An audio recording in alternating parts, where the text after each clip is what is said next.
मित्रांनो, day 4 start झालेला आहे आणि आता आपण उटीवरून निघालेलो आहोत कोइंबतूरला, जिथे आहे ईशा फाउंडेशनचं शिवमूर्ती आणि तेच दर्शन घेण्यासाठी आपण निघालेलो आहोत। रोड खूप छान आहे। आपण उटीवरून तामिळनाडूवरून निघालोत केरलासाठी आणि तुम्ही बघू शकता रोड हे आता कोन्नूरवरून आपण पुढे चाललोय आणि खालीच लगेच 46 किलोमीटर अंतरावर कोइंबतूर आहे। टोटल उटीवरून आपल्याला साधारणतः 100 किलोमीटर होतं कोइंबतूर आणि तिथेच समोर आहे ईशा फाउंडेशन। केरलाच्या ट्रिपची मज्जा वेगळी आहे कारण याचे रोड्स खूप सुंदर आहेत। तुम्ही बघू शकता खूप सारे सुपारीची बागा आहेत आणि खूप असं प्रफुल्लित करते मूड हे। तर आपण निघालेलो आहोत आता।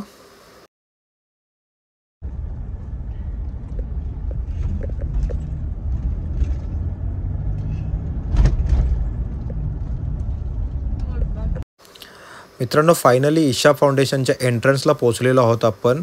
उटीवरून निघालो होतो, 100 किलोमीटरचं अंतर होतं, पण ते क्रॉस करायला 4 तास गेलेत आणि फायनली बघा तुम्ही खूप छान असं हे आहे।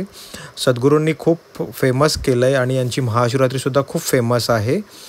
खूप मोठा ग्रुप झाला आहे आता हा आणि खूप लोक जोडलेले आहेत ईशा फाउंडेशनला आणि ही मूर्ती बघण्यासाठी लोक खूप दुरून येतात हल्ली।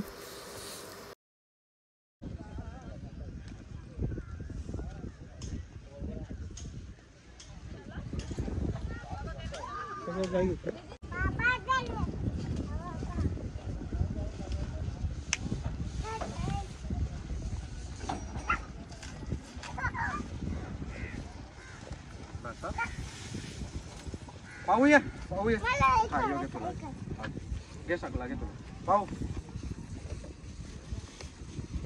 चाली घे पाहू चिर माझी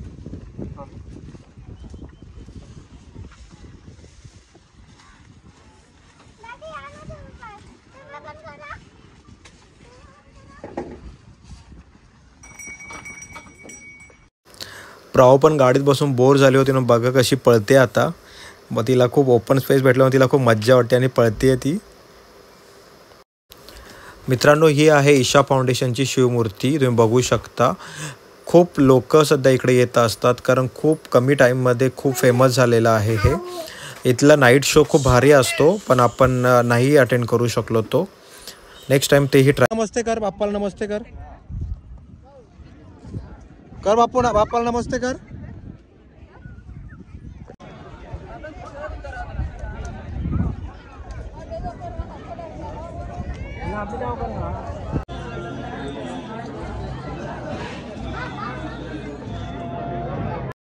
मित्रांनो, अशा प्रकारे ईशा फाउंडेशनचं हे शिवमूर्ती आहे। खूप लोक इकडे अट्रॅक्ट होत आहेत आणि खरंच हे मन प्रसन्नित करणारं आहे। नाईट शो याचा खरंच एकदा अनुभवायचा मलाही आहे आणि खूप छान असं हे सगळं आहे। खूप लोक सध्या सद्गुरूंचे फॉलोअर्स आहेत आणि लोक आवर्जून इथे सेवादानासाठी येतात। तर तुम्ही एकदा नक्की व्हिजिट करा ईशा फाउंडेशन, कोइंबतूर, केरला। मित्रांनो, कोइंबतूरवरून आपण निघालेलो आहोत आता वायनाडसाठी। ईशा फाउंडेशनचं दर्शन झालं आहे आणि 4था डे इथेच संपतोय। आता आपण वायनाडला निघालेलो आहोत आणि वायनाडचं दर्शन करणार आहोत आपण। तर चला आता वायनाडमध्ये भेटूया आणि तिकडे काय काय एक्सप्लोर करा ते बघूया। तर आता पुढच्या भागात भेटूया वायनाडमध्ये डे 5 मध्ये। Till then bye.